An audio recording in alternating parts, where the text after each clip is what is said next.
Beetle. Beetle. Beetle. Beetle. Beetle. Whoa!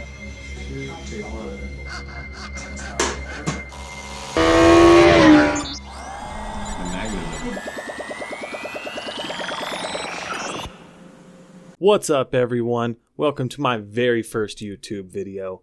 I am Trainer Chris, and this is my new channel all about Pokemon card collecting, trading, playing, and everything else.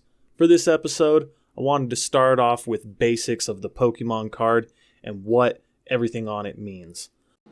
Alright, so here I have some of my jumbo cards, some regular size cards. I'm going to show you, what all this stuff on here means.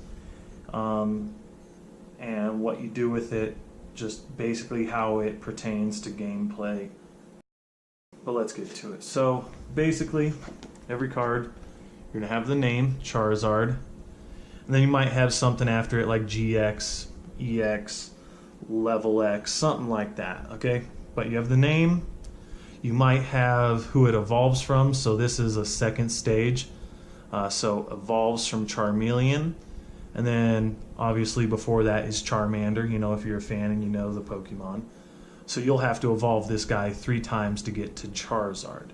Sometimes you have a card that is just a plain basic, and you won't have to evolve it at all. But that's what this top corner is telling you. Okay? Now let's move on to the HP or the hit points. This Charizard GX has 250 hit points. And he has a fire type. Hit points is basically its health. So if he's attacked and he's hit for 50 damage, that means that he's only going to have 200 health left after that attack. Okay, we've got the full art. This is what's referred to as a full art. This is just, say, your regular right there. But the full art takes up the whole card.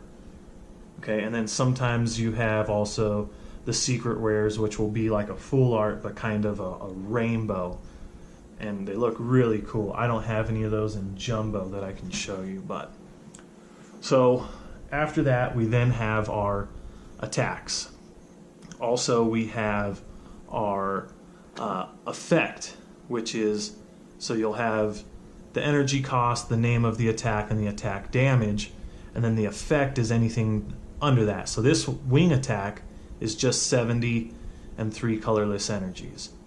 Crimson Storm is 3 fire energies, 2 colorless, 300 damage, and then discard 3 fire energy from this Pokemon, which is the effect of the attack.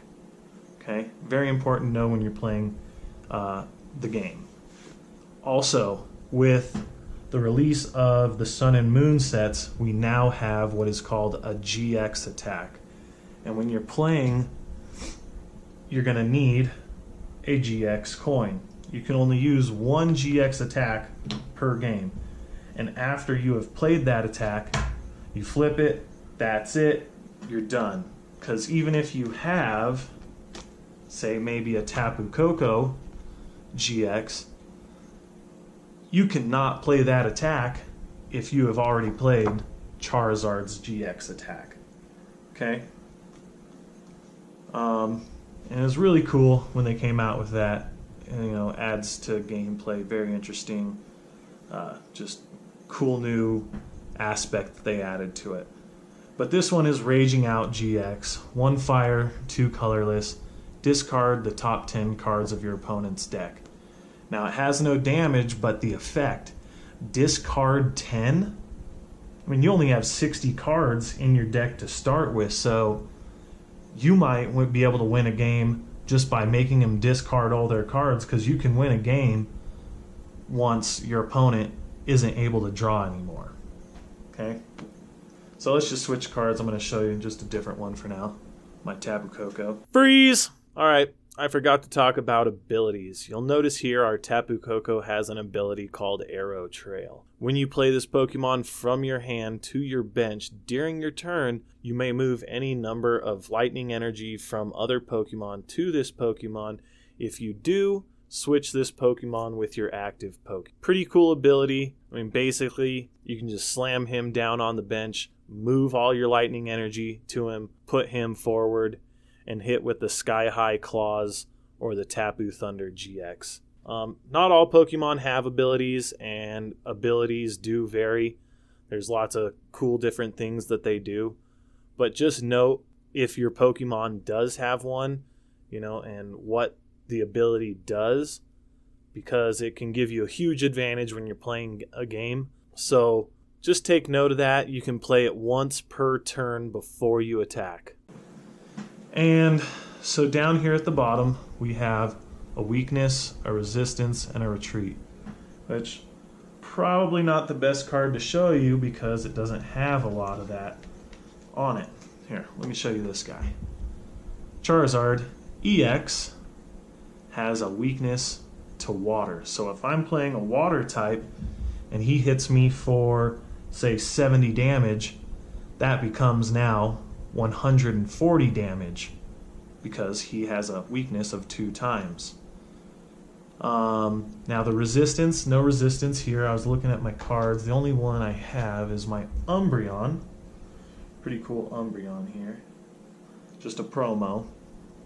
But his resistance is to Psychic Pokemon, which is the purple eye, -20. So if he's fighting a Psychic type, say maybe Alakazam or something, if he were to hit me for 80, it is now -20, so the damage is only 60 at that point. Okay. We also have our retreat costs at the bottom. So our Tapu Koko here has 170 hit points, and if, say, he's got 150 damage on him, he's only got 20 health left, so we might want to retreat him if we have enough energy. So we can discard 2 energies, bring him from the active position onto the bench, and then, say, put another one forward so he doesn't get knocked out. Okay? So let's move on to a little further down. We have here 2014 is when it was printed. Pokemon, another way to tell if it's real. I mean, they might have that anyways on a fake card. Who the illustration is, who the artist is. Eski Yoshino. I don't know how to say that. Okay, and then probably one of the more important parts of this to notice is that it is card 11 out of 106. It is a rare, the star right there. And so you have, in the sets, you have a circle, a diamond, or a star. And in some really rare cases, you'll have a triple star. Okay? And so the circle is common, the diamond is uncommon, star is rare, and the triple star is extremely rare. Okay, so shows you how rare it is, what number in the set it is, and then we also have the set, which I believe this symbol is Flash Fire. Okay, and from set to set, in the earlier sets, the set symbol was at the bottom right corner of the graphic right here. Base set did not have anything. And then it goes, I believe, Jungle, Fossil, and then base set 2, and then there's a 2 right here. So a lot of the cards from base set 2 and base set are the same, but base set won't have anything, and then base set 2 has a 2 right here. Then we move to the set graphic being put in the lower right hand corner of the card, and then with Sun and Moon, you can see, even though this is a promo, they put it in the bottom left hand corner. So another important thing to notice here is that this is a promo. Okay, so a lot of the times, they'll switch up the graphic a little bit or whatever, but this is Sun and Moon 50. So they have Sun and Moon 49. This is how you keep track of what card it is. Okay, so that's basically it with the whole card and everything about it. I believe we've covered all of it. You know, with some of these newer ones with the EXs and GX, you'll see too is that there's a Pokemon GX rule. When your Pokemon GX is knocked out, your opponent takes 2 prize cards, which typically it's only 1. Same with the EX, and it says Pokemon EX rule. When a Pokemon EX has been knocked out, your opponent takes 2 prize cards. Okay? So, that's it for what you're looking at. Thanks for tuning in, and I'll see you guys next time. Peace.